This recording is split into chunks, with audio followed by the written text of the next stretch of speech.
Hello, welcome back, or welcome if you are new. It is March 1st, which means it is time to talk about anticipated reads for the month. These are, of course, my own personal anticipated reads, so that's your caveat. These are just, what I've got my eye on. And as a human, there are probably many things that I have missed. So, that being said, let's get right into it. First of all, on March 2nd, tomorrow, the first Tuesday of the month, we have the 6th in the Veronica Speedwell series, which is An Unexpected Peril by Deanna Rayburn.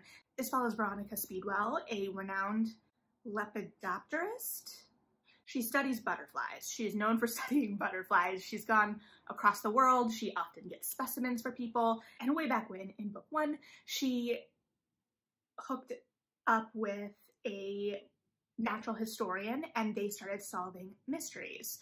Hooked up as in they joined forces. Any other hooking up, if it happens, occurs much later. Surely we know the gist of this. Next is The Conductors by Nicole Glover. This follows a couple, but I believe this is all blurb based. I haven't read any of these. So it follows a couple that are solving mysteries in the Reconstruction era. But I believe it really focuses on the wife and how she was a conductor in the Underground Railroad, and there is a magic element. And I say I'm really looking forward to this book. I am really looking forward to this book. There are obviously a lot of catchy ends to the description of this book. One of the ones that I think might fly under the radar that I'm actually really intrigued by is that I don't know, again, I don't read a whole lot of mysteries, but I don't know the last time I saw a mystery series or book billed as like a husband-wife team at its heart. So I'm excited about that as well, to have a couple that are kind of rooted. And I'm sure they'll go through conflict because, narratives and conflict, but I'm excited for it. Next is Chain of Iron by Cassandra Clare, the second in her The Last Hours series. And I know what you're saying. Melody, why? I wasn't a huge fan of the first one in this trilogy, but she always draws me in, and she's got characters that I'm really intrigued by. I'm gonna just hope that the Great Expectations angle is pulled back a little bit. I would imagine that she probably has another book that becomes the kind of literary heart of the second one, or at least maybe that's how I would do it if we're gonna do a literary center to these, because again, this is a rich literary time that it is set in, so I get it. But if we're gonna do like Great Expectations 1, like maybe we'll go a little further into a different angle of that literary time for the second. I just really don't like Great Expectations, is really what it comes down to. And you're probably like, maybe. You have an edition of Great Expectations right there. We can see it. We know the drop caps. However, I worked on a production of Great Expectations, and it allowed me to justify getting the drop caps, and I love the drop caps, so what you gonna do? But regardless, I'm gonna read it, and I will go in excited. I'm not gonna like go in grudging, like, I'm not gonna like this. No, I'm gonna go in with good intentions, because this is a world that I grew up with, and I have a lot of emotional connection to. So yeah, we'll see what happens. I am anxious to see what these characters do. And there are some characters that I'm more attached to than others, as always. The next book is Yoke by Mary H.K. Choi. This is interesting because I haven't read her most recent work prior to this, which was Permanent Record, but I loved her debut, I believe it was her debut, Emergency Contact. And this one seems, from what I've read, to follow two sisters who don't really have a close relationship, have much different lives, and one of them is diagnosed with cancer. And then I believe there's like an insurance fraud angle, so I'm sure it is going to tackle the healthcare system in addition to that sister relationship. So I'm really anxious to see that one, because one, look at that cover, it's great, and I really enjoyed Emergency Contact, and I think that this one sounds like it has a really engaging end. Not that Permanent Record doesn't, I just haven't gotten to it. There are so many books and so little time, so here we are. Okay, so that's it for March 2nd. Tomorrow, that's what should be on your radar for tomorrow. Let's move to the 9th. The first one is The Heiress Hunt by Joanna Shoup. This is a romance, and it is the first in a new series from Joanna Shoup, who has quickly become one of my go-to romance authors. I think she is Avon. And yeah, this is a historical, she does Gilded Age era things. This one, from what I've read, and it's been a second since I looked at the blurb, sorry, bad prep on my part, but it is kind of more Knickerbockery. I got really attached to her last trilogy, especially, and the New York that she established in the last 2 trilogies of hers. How many trilogies have there been? I don't remember exactly how many, but I really loved being in the city, and so we're not going to be in the city for this one, from what I can tell. So we'll see what happens, but like I said, she's quickly become a go-to, so it's going to be great. And then another exciting romance release is Act Your Age, Eve Brown by Talia Hibbert. This is the 3rd in the Brown Sisters books, and I have been eagerly anticipating this. I loved the other 2 sisters, and I wasn't sure how we were going to beat Chloe, and then we upped the game, so I'm really anxious to see Eve. I think that she's going to be the sister that I am the most distant from in terms of personality type, because she's kind of like a flighty mess, so to speak, at the start of the book, from what I can tell, and from kind of how we've seen her, and she gets thrown in with a more control freak type guy, and so there's like some love to hate, I believe, at the outset a little bit, that tension. I love Hibbert's use of language. Her books are so fun and sexy at the same time, so I'm really excited about this one.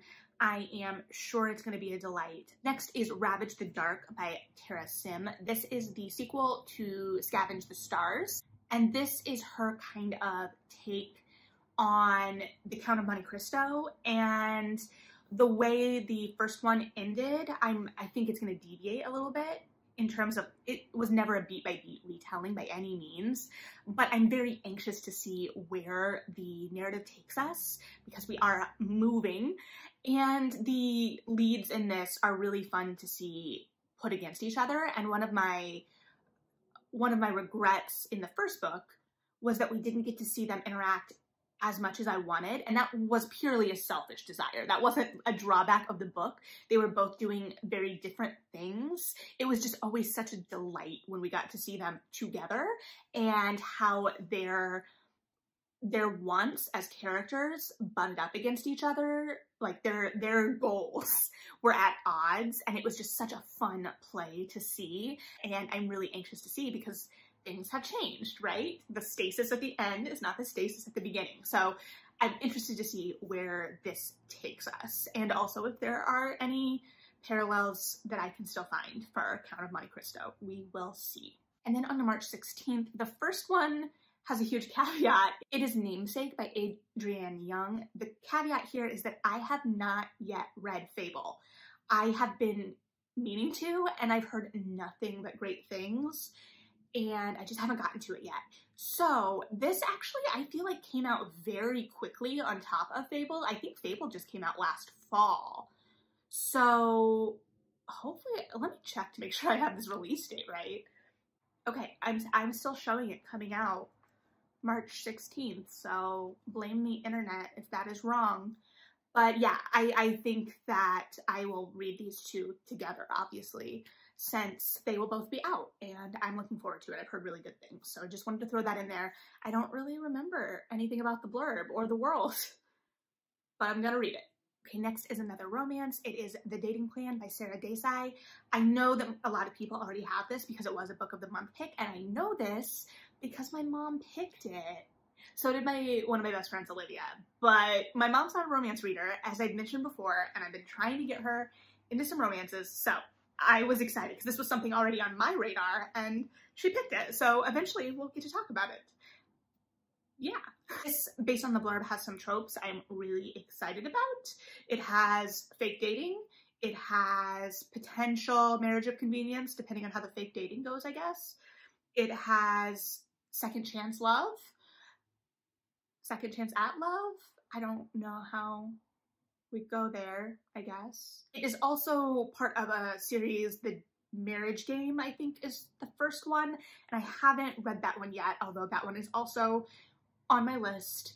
And then this also has the women in tech angle that I've been kind of keeping my eye on in terms of just noticing that I'm gravitating toward a lot of these. Next is The Mirror Season by Anna Marie McLemore. They are basically an auto-read author for me at this point as well. This one I know is going to be dealing more directly with some heavier themes, specifically sexual assault and trauma. I believe it deals with two victims who were attacked by the same person, and one remembers what happened to them and the other doesn't. I know it's going to be a hard read emotionally, but I trust them to handle grief and trauma well, so that is something that I will be reading, but because of the heavy nature of it, I can't promise I'm going to get to it right away in the way that I might some of their other titles. I'm going to have to probably be in the right headspace for it. March 23rd, I only have one title on my radar. I'm sure there are many more publishing that I'm just missing, but that is Lost in the Neverwoods by Aidan Thomas. So Aidan wrote Cemetery Boys, but this book was actually his first, I believe. And I love Cemetery Boys so much, I want to read his other work enough that I'm willing to take a jump into a Peter Pan story. I'm not a huge Peter Pan person. I have read Peter Pan. I've read many Peter Pan retellings. I think that the source material is often romanticized in a way, and Peter as a character is often romanticized in a way that I don't get from my reading of the original Peter Pan. I remember being struck by how much of a dick Peter was. So yeah, I am anxious to see what he does with that. And also I believe there are woods involved, which is 100% something I'm interested in.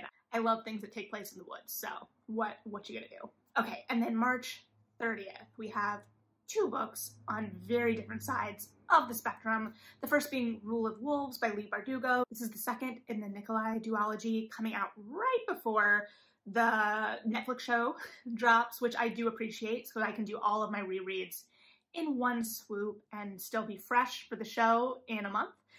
And I'm very anxious for this book. King of Scars hit me in a way that I didn't anticipate. There were parts where I was like, I don't know about this narrative focus, but then there were other parts, and I don't want to spoil anything, but particularly around how history is kind of rewritten in memory, that really, really hit me hard.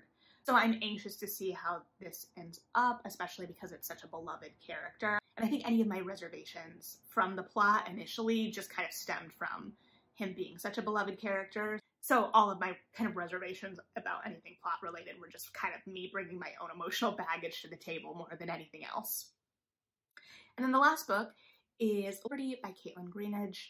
This is as far as I'm aware, pretty straightforward historical fiction, and a historical fiction in the way that I am really excited for because I haven't read for a hot second. Just kind of a really gripping historical fiction novel. Part of that is just it feels like most of the historical fiction dollars right now are being put into like World War II era, which just isn't my thing. So that's neither here nor there. It's very much my mother's thing, so she's doing well in reading material. I've also been waiting for the next book from this author since We Love You, Charlie Freeman came out, and it sounds like this is going to be a much different novel. So I'm really excited to see her range in that way, because her language in We Love You, Charlie Freeman was so good, but that was such an odd and disturbing novel on purpose. And we know that I don't dislike odd and disturbing. I often really enjoy odd and disturbing. But this seems, at least from the blurb, like it's going to be more straightforward. And it's inspired by the first Black female doctor. I don't know if the blurb said, like, ever or in a specific geographic region, but that is kind of at its heart. So I'm just anticipating a really rich narrative there, and I'm very excited for it. So yeah, that is March. What is on your radar? Is there any overlap? Let's chat about what we're looking forward to in March. In the meantime, read something good and bye.